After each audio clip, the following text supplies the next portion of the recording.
আরও একটি এক্সেন্স টিউটোরিয়াল ভিডিওতে স্বাগতম। আজ আমরা আপনাকে দেখাবো কিভাবে পার্সোনাল এরিয়ায় একটি নতুন এক্সেন্স অ্যাকাউন্ট নিবন্ধন করতে হয় এবং কিভাবে নতুন ট্রেডিং অ্যাকাউন্ট খুলতে হয়। শুরু করতে আমাদের ওয়েবসাইট দেখুন এবং অ্যাকাউন্ট খুলুনে ক্লিক করুন।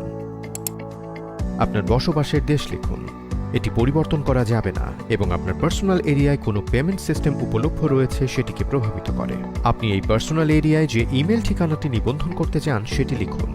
বড় হাতের এবং ছোট হাতের অক্ষর এবং সংখ্যা সহ বিশেষ আবশ্যকতা অনুসরণ করে একটি পাসওয়ার্ড তৈরি করুন। আপনি ওয়েব বা এক্সেস ট্রেডার অ্যাপ থেকে আপনার পার্সোনাল এরিয়া অ্যাক্সেস করতে এই ইমেল এবং পাসওয়ার্ড ব্যবহার করবেন। আপনার যদি একটি পার্টনার কোড থাকে, এখানে একটি ঐচ্ছিক ধাপ রয়েছে যাতে এটি লিখে আপনার অ্যাকাউন্টটি এক্সেস পার্টনারশিপ প্রোগ্রামের সাথে লিঙ্ক করা যায়। ভুল পার্টনার কোড লিখলে লেখার স্থানটি পরিষ্কার হয়ে যাবে যাতে আপনি আবার চেষ্টা করতে পারেন। আপনি মার্কিন যুক্তরাষ্ট্রের নাগরিক বা বাসিন্দা নন তা জানাতে এবং নিশ্চিত করতে আপনাকে অবশ্যই বক্সে টিক চিহ্ন দিতে হবে। চালিয়ে যানে ক্লিক করুন এবং আপনি এক্সেস টার্মিনালে চলে যাবেন। আপনার পার্সোনাল এরিয়ার জন্য ব্রাউজারে একটি নতুন ট্যাব খুলতে এখানে ক্লিক করুন। ডিফল্টভাবে আপনি রিয়েল ট্যাবের অধীনে আমার অ্যাকাউন্ট এরিয়ায় একটি রিয়েল MT5 ট্রেডিং অ্যাকাউন্ট পাবেন।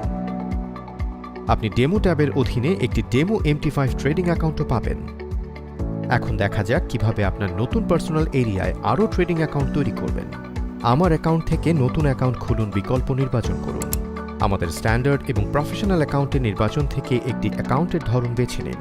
তারপর একটি আসল অ্যাকাউন্টের জন্য রিয়েল অ্যাকাউন্ট খুলুন বা ডেমো অ্যাকাউন্টের জন্য ডেমো পরখ করুন বিকল্পে ক্লিক করুন। পরের পেজে আপনি আবার আপনার অ্যাকাউন্টের ধরনটি রিয়েল বা ডেমোতে স্থির করতে পারেন এবং আপনার পছন্দের ট্রেডিং টার্মিনাল হয় MT4 বা MT5 বেছে নিতে পারেন। এখন আপনার পছন্দের সর্বোচ্চ লিভারেজ সেটিং এবং অ্যাকাউন্টের মুদ্রা বেছে নিন। মনে রাখবেন যে আপনি অ্যাকাউন্টের মুদ্রা পরে পরিবর্তন করতে পারবেন না। অবশেষে এই ট্রেডিং অ্যাকাউন্টের জন্য একটি ডাকনাম বেছে নিন এবং এর পাসওয়ার্ড সেট করুন, যা ট্রেডিং পাসওয়ার্ড নামে পরিচিত। এগুলো সম্পন্ন করা হলে একটি অ্যাকাউন্ট তৈরি করুন বিকল্প ট্যাগ করুন। এটি আপনার নতুন অ্যাকাউন্টে আপনি তৈরি করেছেন তার উপর নির্ভর করে রিয়েল বা ডেমো ট্যাবের অধীনে আমার অ্যাকাউন্ট এরিয়ায় প্রদর্শিত হবে। এক্সেসকে বেছে নেবার জন্য ধন্যবাদ।